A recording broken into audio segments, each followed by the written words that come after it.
بسم اللہ الحمدللہ والصلاة والسلام علی رسول اللہ۔ السلام علیکم ورحمۃ اللہ وبرکاتہ۔ قربانی ایک اہم شعار اسلامی، قسط نمبر 9۔ قربانی اور اسی طرح ذبح شدہ جانور کے جسم سے بوقت ذبح جو خون نکلتا ہے وہ خون نجس اور ناپاک ہوتا ہے۔ یہ بہتا خون بنص قرآنی او دمن مصفوحا پارہ 8 سورۃ الانعام، یہ بہتا خون ناجائز حرام قطعی ہے، ناپاک ہے۔ قربانی یا نذر و نیاز کی نسبت سے اس خون میں کسی قسم کا تقدس پیدا نہیں ہو سکتا، ورنہ پھر مجھے کہنے دیجئے کہ پھر قربان یا نذر و نیاز کی نسبت سے ذبح ہونے والے جانور کے گوبر، لید اور پیشاب کے بارے میں آن جناب کی کیا رائے ہے؟ لہذا یہ بہتا خون نجس اور ناپاک ہے، ہاتھوں اور کپڑوں کو لگ جائے تو دھونا لازم ہے۔ تو اس بہتے خون کا وہی حکم ہے جو جانور کے لید اور پیشاب کا حکم ہے۔ تمام ذبح شدہ جانوروں کے اندر یہ چیزیں مکروہ تحریمی ہے۔ مثلا نر جانور کا عضو مخصوص، مادہ جانور کا عضو مخصوص، دونوں جانوروں کا عضو مشترک یعنی پاخانہ کی جگہ۔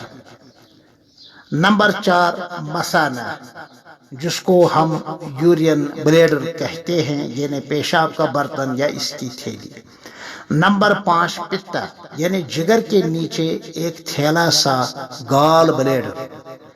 نمبر 6 گدود، یعنی گلٹی اور سخت قسم کے گوشت کا ٹکڑا جو چبایا بھی نہیں جاتا ہے، غالباً اس کو کشمیری زبان میں شل پٹ کہتے ہیں۔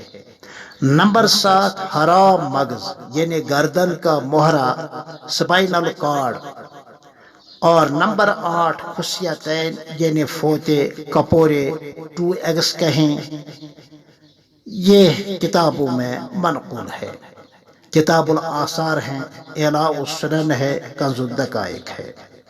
اوجری کشمیری زبان میں ڈومب، گٹس حلال ہے، دل مانے تو صاف کر کے کھا لیں، لیکن اس کو حرام سمجھنا درست نہیں ہے۔